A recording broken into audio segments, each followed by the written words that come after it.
Welcome, internets. We're starting up the show. Um, it's going to take me a little while to put stuff to share this on Facebook, so I will run around to Facebook here and we will share it on there.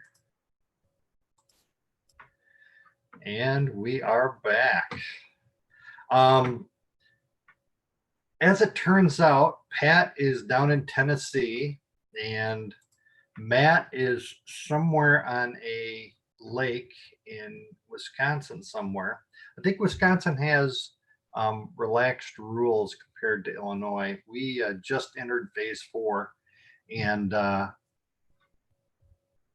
we've always had a little worse stuff to deal with than Wisconsin. Our bars and restaurants didn't open. I think they're open outside only right now, and Wisconsin opened a while back.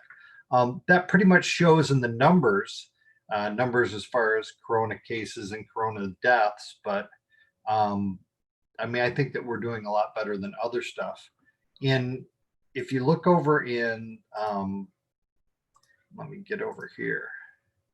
As it turns out, New Mexico, and I'm going to get over to New Mexico. If you're going to visit New Mexico, which we had planned on doing, as it turns out, they are saying that visitors must quarantine for 14 days, and then also they have to wear masks, and there's $100 fine. Now, when it comes to fines, it's always kind of interesting the way that they put laws together. I mean, you can look at the $100 fine. Some people can look at the $100 fine and say, I'll just pay $100 if I get caught. It's like a cost of doing business. So $100 fine is kind of a weird, why don't you go and do it and see if you don't get caught sort of thing. But as I said, the way that you structure those is so important. I know that everybody on our channel has thought that the instructions that came down from the governor didn't have a legal basis. I mean, they may have had a moral basis. They may have a basis in science as far as distancing one another. But the thing is that whether they actually had a legal basis has always been kind of up in the air. Interestingly enough, one of the cases that happened early on was that the police departments asked the local coroner or health department head for the names of everybody who had corona. So when the police were going to out on calls, they would know whether a person had the virus or not. Interestingly enough, a local judge here, Judge Camille, ruled that they had to turn over the names. And on appeal, it went exactly as we predicted. They do not have to turn over the names. So that was kind of an interesting reversal of that particular case. I'm looking over here. I think that one of the things that's going on is we really have three sets of things going on. We have what's going on with the economy. We have what's going on with the virus and the containment of the virus, and then we have the riots. On the economy part of it, it seems like we're right at a situation where the economy is about to turn and not for the better. But this has to be expected. I think if you don't have productivity over a pretty significant period of time, you never come to the point where you can run an economy. And then the other thing is that you have to see in the future that there's a big dent in payments. For example, the feds or the federal government and the states collect money quarterly from businesses. Well, you have to know those first quarter and second quarter payments were nothing like they were in the year before, and they were much lower. So as a result, running your state with less money is going to be a kind of be a thing. Hold on a second. I'm receiving a text from Matt. He said, I have had no internet for 2 hours. A bad storm ripped through here. And here is in a secret location in Wisconsin. Anyway, back to what we were saying. If the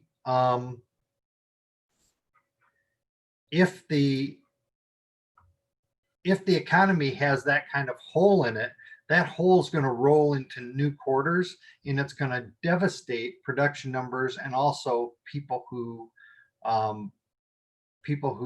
make money. For example, there have been people who are in sets of jobs that haven't been to work, and they've collected some government money, but there comes a point where that has to have some sort of effect on the economy. Paradoxically, the stock market has been doing just great. So it's kind of weird to see that normal people's lives can be pretty devastated without any really significant impact on the stock market. I think that's probably because the Fed is propping up the government.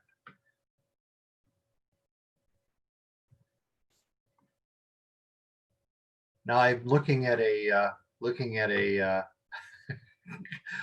a comment. I had talked to people about whether I was going to shave my virus beard, and I was going to shave my virus beard on June 30th.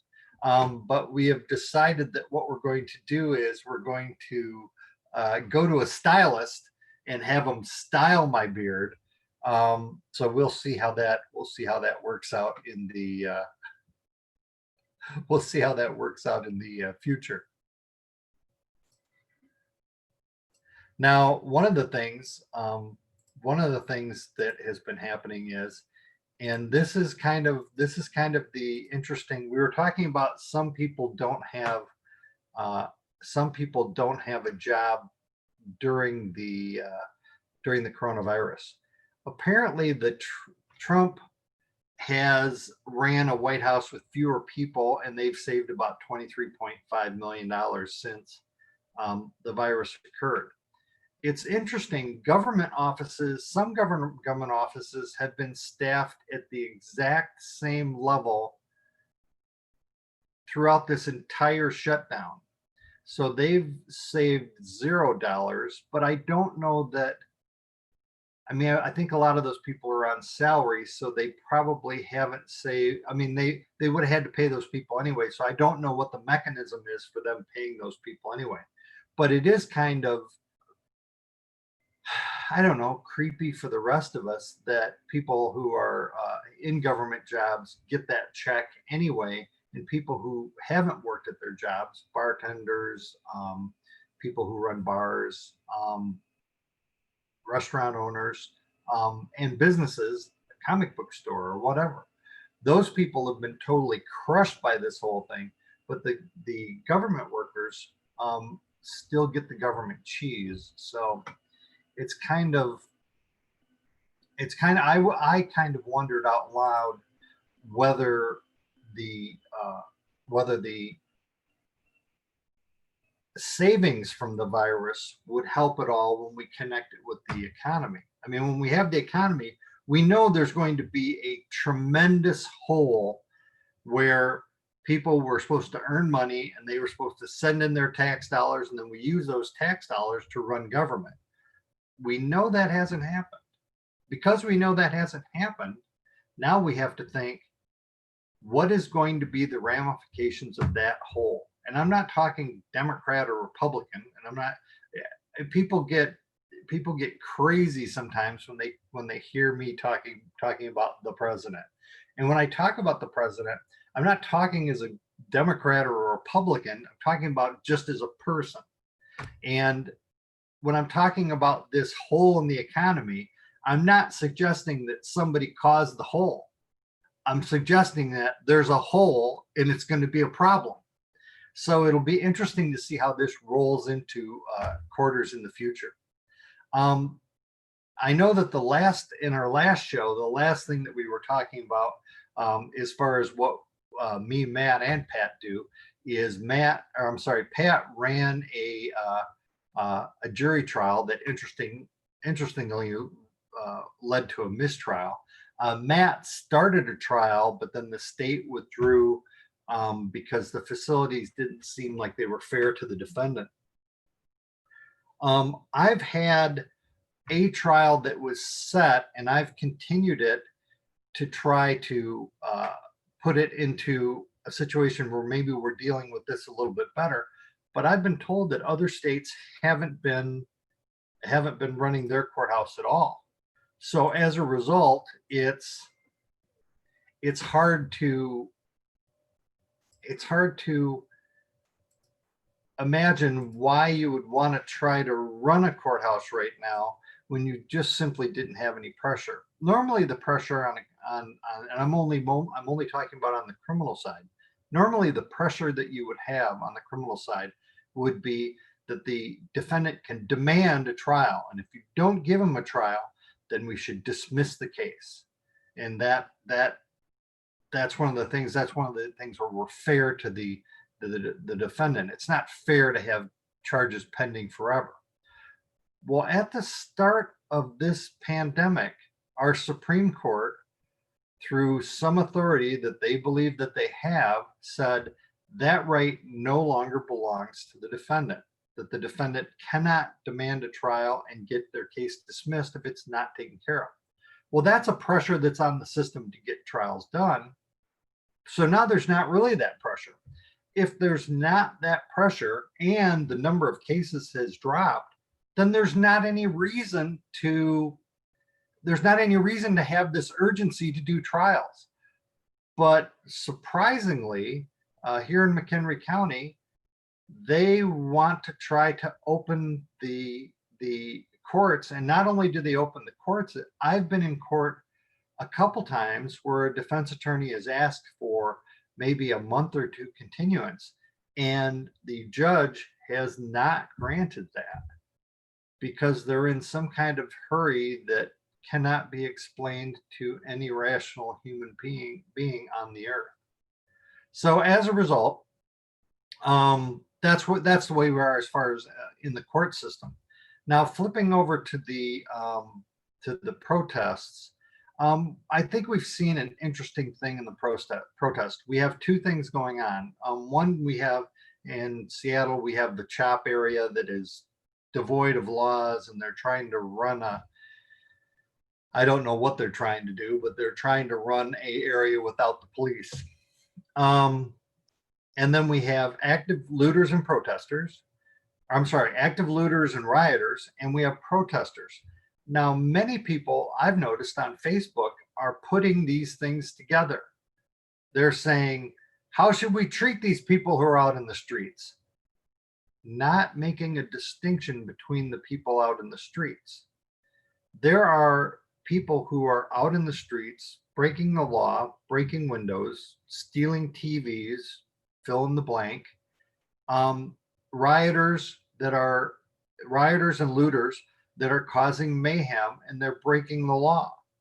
These people should be certainly dealt with by the police. I don't have any qualm with that.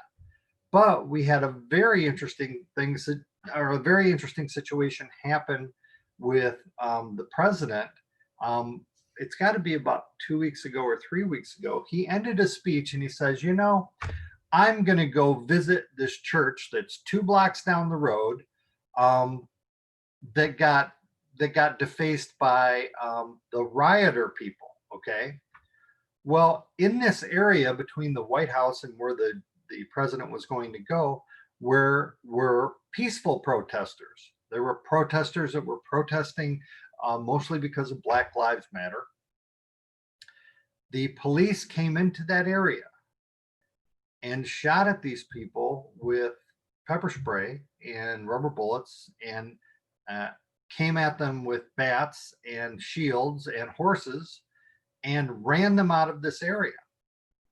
And then the president walked down, held the Bible upside down, and made some sort of speech that I didn't listen to. You can't do that. That's not a thing. That's a weird authoritarian crazy town thing that is not allowed in America. The reason that the reason that we have that feeling in our heart about America is because we're free. We're free to say things. And it's not that we're free to say things that everybody agrees with or everybody feels good about. We're free to say things and express ideas. Now we have a responsibility to support those ideas, to not tell lies, to not embellish, but we do have the right to have ideas and to examine those ideas in a public forum. You have the right to protest. That's an American right. That is a deep-seated American right. To jerk those people out of there is about as anti-American as it comes. I mean, that is deeply, deeply un-American. But it happened. It happened in our lifetime, which is kind of it's kind of a crazy thing. So we've seen videos of the police acting pretty badly. We've seen obviously lots of looting and crazy videos of people doing very, very bad stuff. But the thing is that we are not the rioters. I mean, as far as protest goes, people, we should be on the side of the protesters. We should be on the side of someone expressing their opinion, whether we agree with that opinion or not. Lastly, you'll notice that our videos have shifted from the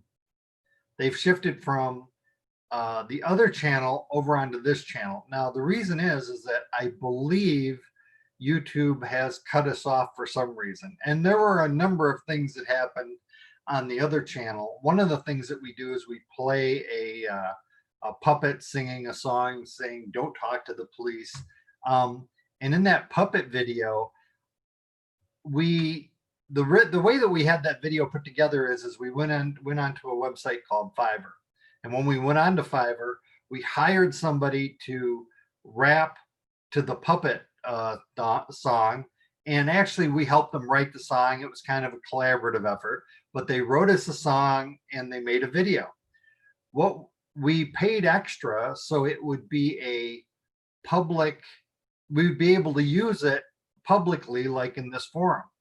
I have a feeling that the beat that's behind the rap, the guy that we bought the rap from borrowed and didn't have permission to do that. So it may be that we got taken off because we didn't have the proper permissions to be on the air or be on YouTube. So we're trying to work out the kind of weird end to that. The other thing is that the basis of the beginning of this channel, which is way back for people who've watched it for a while, is that I and Matt would sit there and watch Live PD and kind of do a Mystery Science 3000 treatment to it, where we would watch it and say, yeah, that's not a thing, and this officer said this, and this guy, you know, they're going to have trouble proving that this guy's guilty or not. And the funniest thing about that set of videos is that we would get the police officers that actually made the arrest coming into YouTube and commenting, "Oh, you guys are wrong. It's, you know, you guys don't know what you're talking about," which we're entirely comfortable with. But we would have that happen and there would be some interplay before. So if you go back to the defense lawyers watching videos, you can look through the comments and see if you can find those things. I can see that Matt and Pat are just not going to they're just not going to join us here. I don't know if it's because Matt doesn't have internet or what it is, or whether Pat is otherwise busy doing something else.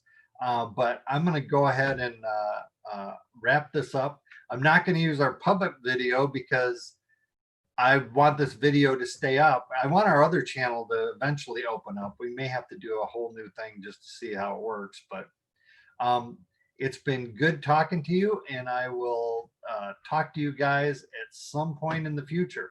We're going to try to do this on Thursday evenings, but it's hard to get all it's hard to get all the moving parts together. So that's kind of tough. Have a good night, everyone.